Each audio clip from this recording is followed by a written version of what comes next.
In this video, we want to evaluate the definite integral from 0 to 1 over the square root of 2 of arcsine of x over the square root of 1 minus x squared. Want to give this a try? Go ahead and pause the video. I'll be right back.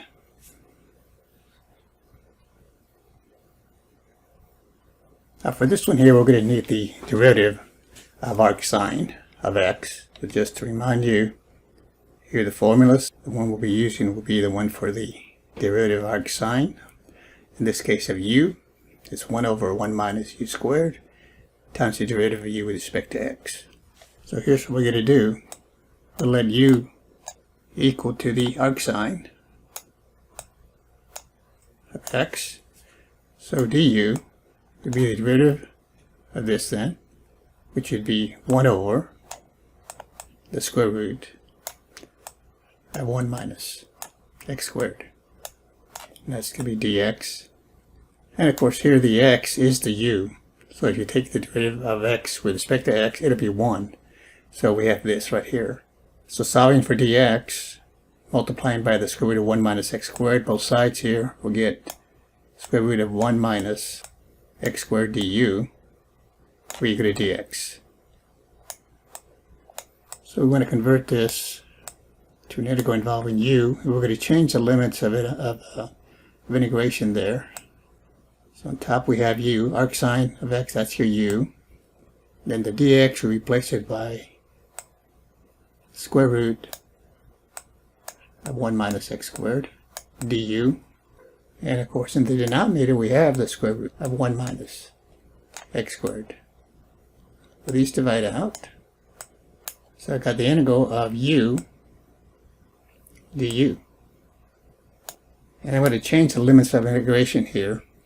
So this one's going from 0 to 1 over the square root of 2. So that's the x value. So I'm just going to say if x is equal to 0, and look at this over here. If x is equal to 0,